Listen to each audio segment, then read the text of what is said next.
राजन के राजा महाराजन के महाराजा, राजन के राजा महाराजन के महाराजा। ऐसो राज छोड़ और दूजा कौन त्याये, ऐसो राज छोड़ और दूजा कौन त्याये। राजन के राजा महाराजन के महाराजा, राजन के राजा महाराजन के महाराजा।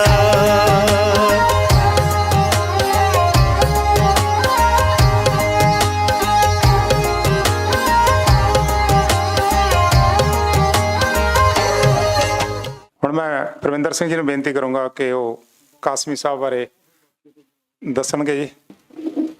नेक्स्ट हमारे जो स्पीकर हैं मौलाना मोहम्मद अज़ाज़ुर रहमान शाहीन काज़मी, ये जनरल सेक्रेटरी हैं जी वर्ल्ड पीस ऑर्गेनाइजेशन दिल्ली से।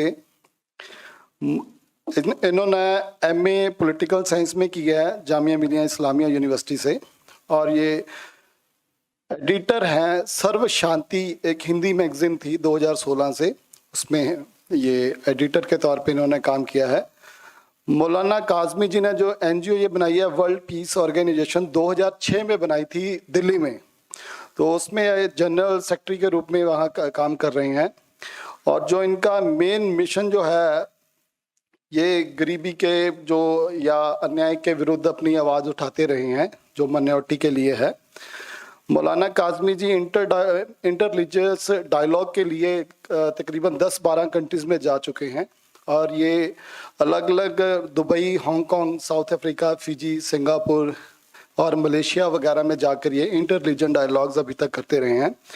और हमारे साथ सच खोज अकेडमी के साथ इनके पुराने संबंध हैं। इनकी विचारधारा हमारे साथ काफ़ी मेलजोल खाती है, तो बाबा जी से ये काफ़ी प्रभावित हुए हैं उनके विचार सुन के। धर्म के लिए जो सच धर्म की बात है, अपीयरेंस से फर्क नहीं पड़ता है, बात विचारधारा की है कि विचारधारा, सच की विचारधारा कौन सी है।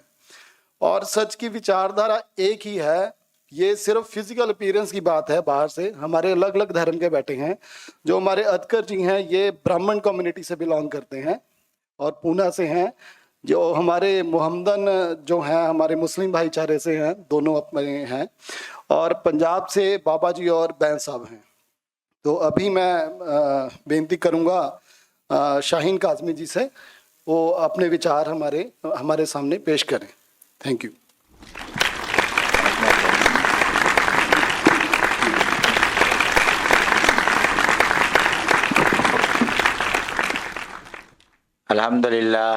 अल्हम्दुलिल्लाह नहमदुहु व नस्तईनुहु व नस्तगफिरुह व नऊज़ु बिल्लाहि मिन शुरूरि अनफुसिना व मिन सय्यिआति अमालिना मन यहदिहिल्लाहु फला मुज़िल्ल लहु व मन युज़लिलहु फला हादिय लहु व नशहदु अन ला इलाहा इल्लल्लाहु वहदहु व ला शरीक लहु व नशहदु अन्न सय्यदना व शफ़ीअना व मौलाना मुहम्मदुन सल्लल्लाहु अलैहि वसल्लम अब्दुहु व रसूलुहु। फ़क़द क़ाल अल्लाहु तआला फ़िल क़ुरआनिल मजीद व अक़सितु इन्नल्लाह युहिब्बुल मुक़सितीन। सदक़ल्लाहुल अलीयुल अज़ीम।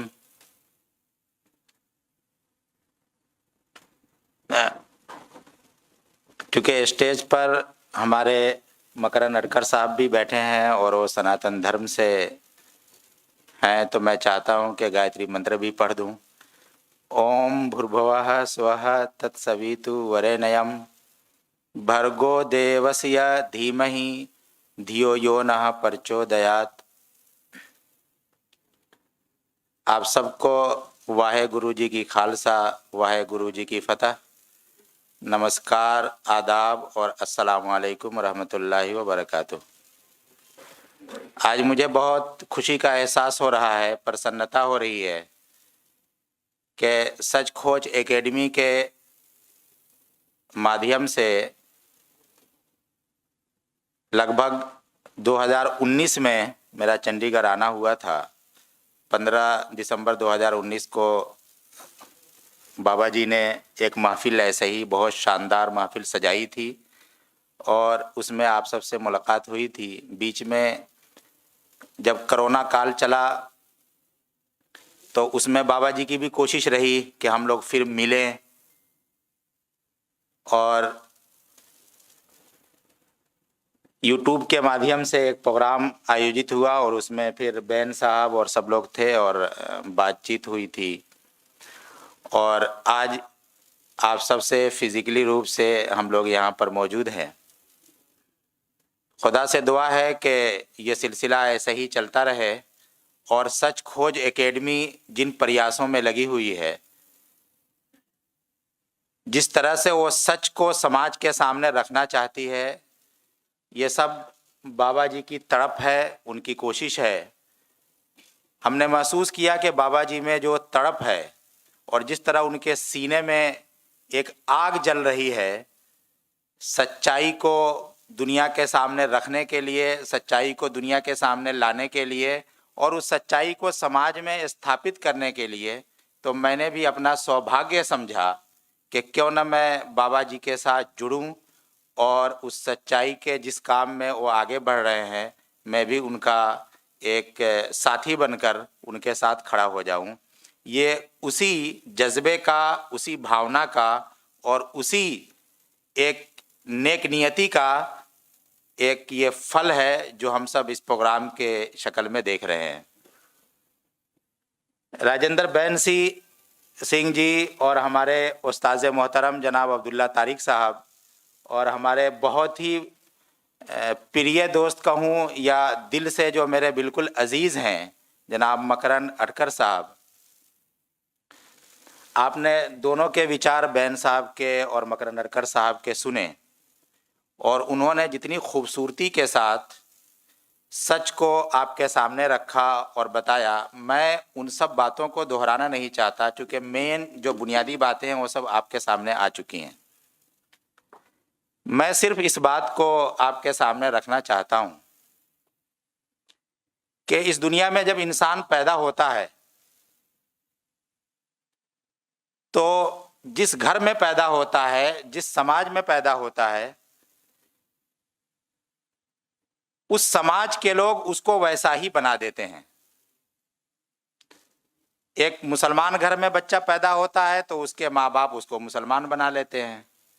एक हिंदू घर में बच्चा पैदा होता है, लोग उसको हिंदू बना लेते हैं। एक सिख घर में बच्चा पैदा होता है, उसको लोग सिख बना लेते हैं। और वो कहता है कि जिस सच को मैं मान रहा हूँ, जिस सच्चाई को मेरे माँ बाप ने मुझे जो सिखाया है, वही सच्चाई है।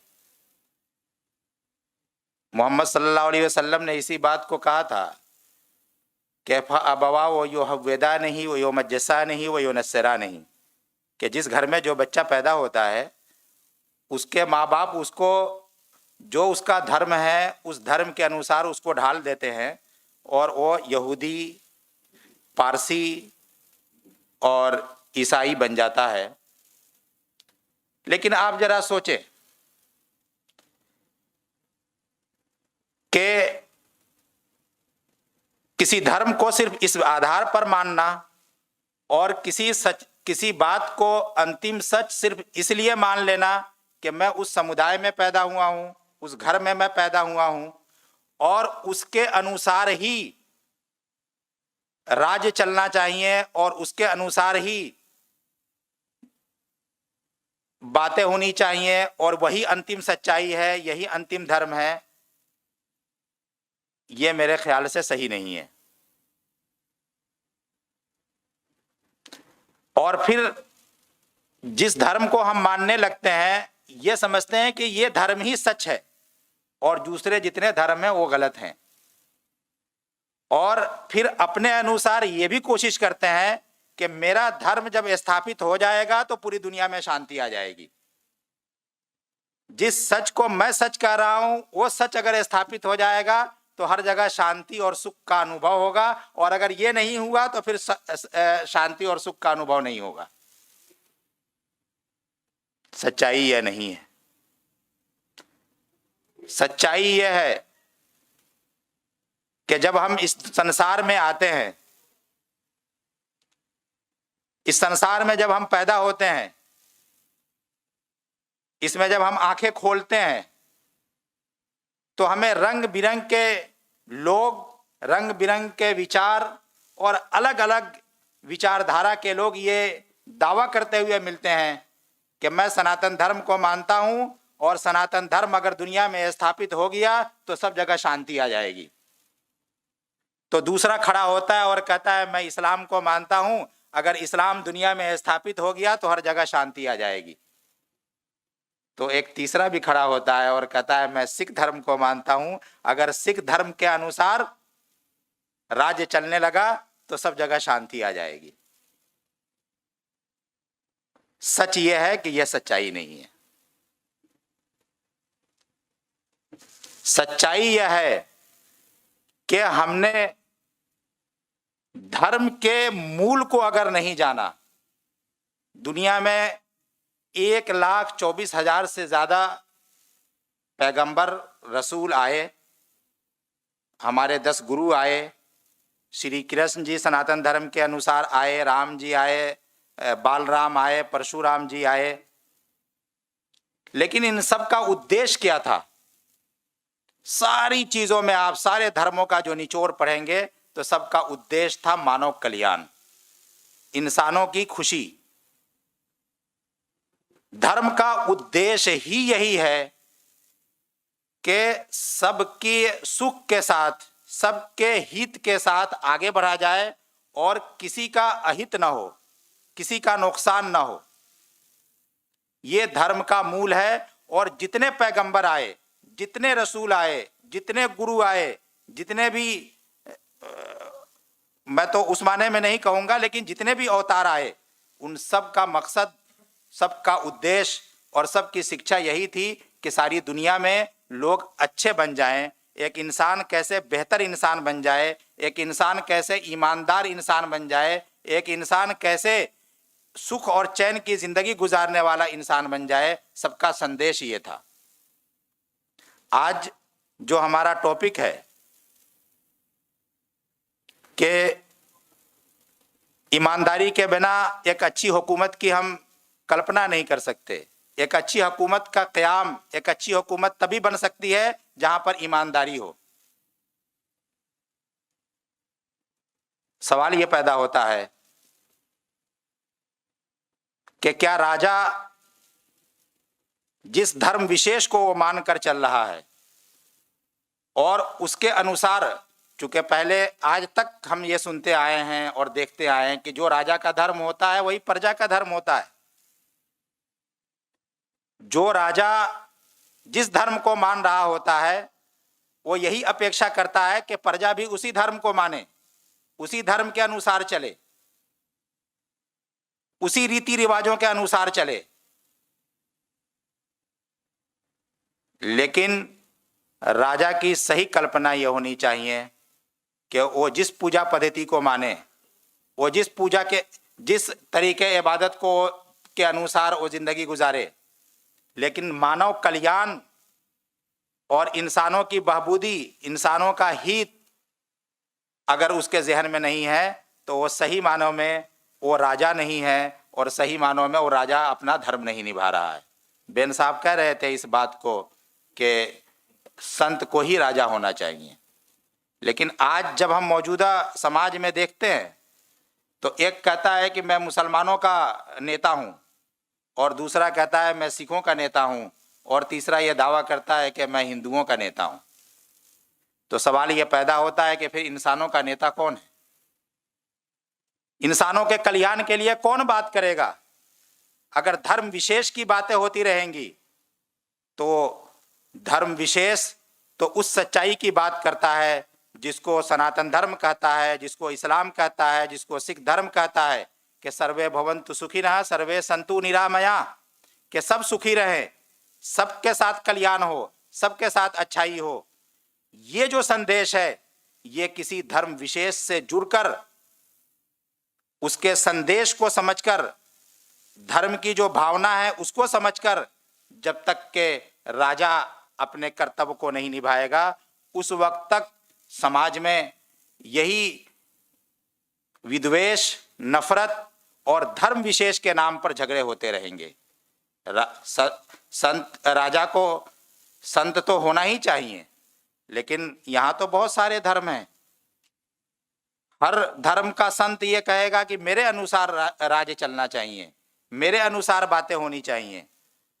तो धर्म का जो मुख्य उद्देश्य है वो इंसानों की फलाह, इंसानों की बहबूदियत और इंसानों को सच्चाई के मार्ग पर चलाते हुए, इंसाफ का रास्ता बताते हुए एक ऐसी समाज में चीज स्थापित करना जो सबके सुख के लिए हो, ये धर्म का मूल है। और अगर धर्म के इस मूल से कोई भी संत हट जाता है, वो सिर्फ एक समुदाय विशेष की बात करता है, वो एक मजहब की बात करता है, तो मैं समझता हूं कि इस पैदा करने वाले संसार का जो मालिक है, उसने इस संसार को जो बनाया है वो एक धर्म के मानने वालों के लिए या एक समुदाय के लोगों के लिए नहीं बनाया है, बल्कि ये दुनिया सारे लोगों के लिए बसाई गई है। और इसमें दुनिया में जितने लोग रहते हैं सब उसी खुदा के बंदे हैं।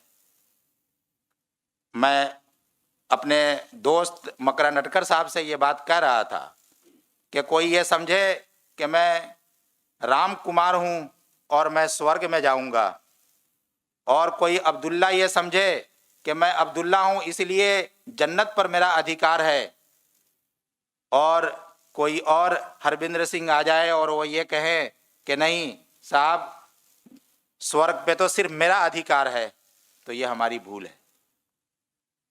अब्दुल्ला भी नरक में जा सकता है, वो भी जहन्नम में जा सकता है, और राम कुमार भी जहन्नम में जा सकता है अगर उसके कर्म अच्छे नहीं हैं। जन्नत और जहन्नम पे सिर्फ उसी का, कोई मुसलमान घर में पैदा हो गया तो मत समझे कि जन्नत उसका अधिकार हो गया। अब्दुल्ला नाम, चूंकि अब्दुल्ला हो या राम कुमार हो या हरबिंदर सिंह हो, ये सब खुदा के बंदे हैं, सबको खुदा ने बनाया है, सबको उसी ईश्वर ने पैदा किया है। एक बाप की जब औलाद जो होती है वो सब उस बाप के लिए सब बराबर होते हैं। खुदा के नजदीक, उस मालिक के नजदीक हमारे कपड़े, हमारी पूजा पद्धति, हमारे विचार और हमारी चीजें जो भी हों, लेकिन हम सब उसी खुदा के बंदे हैं।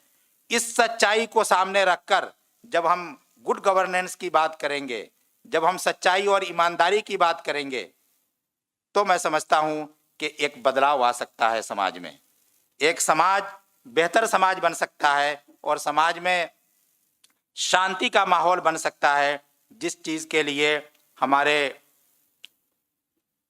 गुरुओं ने, 1,24,000 पैगंबरों ने और अवतारों ने जिस बात की कल्पना की थी। मैं बहुत अपनी बात को ख़त्म करते हुए और बहुत ज़्यादा बात आगे न बढ़ाते हुए मैं सिर्फ ये कहना चाहता हूँ कि आज जो संसार में हो रहा है, आज हमारे देश में या दुनिया में जो कुछ हम देख रहे हैं, ये सिर्फ और सिर्फ इसलिए हो रहा है कि सच्चाई और धर्म का जो मूल है, धर्म का जो बुनियादी संदेश है, वो चीज़ें लोगों के जहन से हट चुकी हैं और एक ऐसे विचार आ चुके हैं जो संकुचित विचार हैं। क्योंकि खुदा जो है वो रब्बुल आलमीन है, वो पूरी दुनिया का सृष्टा है, वो पूरी दुनिया का रचयिता है, वो पूरी दुनिया को उसने रचा है, तो वो सारे इंसानों की देखरेख करता है। तो जब हमारे विचार संकुचित हो जाते हैं तो फिर हम दायरों में बढ़ जाते हैं। किसी शायर ने कहा था कि जब हम ईश्वर जो विशाल है उससे जब हम कट जाएंगे, धर्म के मूल से कट जाएंगे, तो हर जगह दुराचार और अनाचार आ जाएगा। और वो दुराचार और अनाचार आज हमें राजनीति में भी दिखने को मिल रही है। हमारे दिमाग संकुचित हो जाएंगे कि ये सब महदूद कर देंगी तुझे।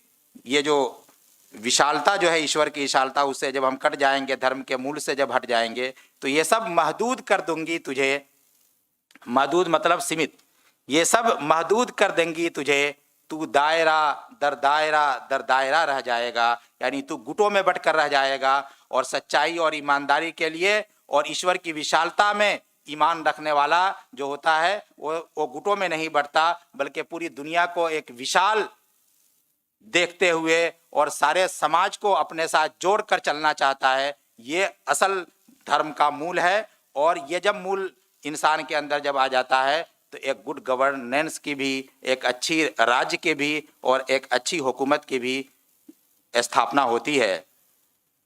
आज जो समाज जिस तरह से हो रहा है उसमें दुष्यंत कुमार ने बहुत अच्छा एक शेर कहा था, और ये कहकर मैं अपनी बात को ख़त्म करना चाहता हूँ कि हो गई है पीर पर्वत सी पिघलनी चाहिए, इस हिमालय से कोई गंगा निकलनी चाहिए। ये जो आज हम माहौल जो देख रहे हैं उस पर बहुत ज़्यादा मुझे बोलने की ज़रूरत नहीं है, आप सब समझते हैं। यहाँ से फिर एक ऐसे राज्य की, एक ऐसे हुकूमत की, एक ऐसे समाज की स्थापना होनी चाहिए जिसमें ईश्वरीय विशालता के साथ सबको हम अपना समझने की और सबको अपना भाई और सबको एक ईश्वर का बंदा समझने की हमारी जो कोशिश है वो होनी चाहिए। इसी को कहा था उन्होंने कि हो गई है पीर पर्वत सी पिघलनी चाहिए, इस हिमालय से कोई गंगा निकलनी चाहिए। और सिर्फ हंगामा खड़ा करना मेरा मकसद नहीं, सिर्फ हंगामा खड़ा करना मेरा मकसद नहीं, सारी कोशिश है कि ये सूरत बदलनी चाहिए। और मेरे सीने में नहीं तेरे सीने में सही, हो कहीं भी आग लेकिन आग जलनी चाहिए।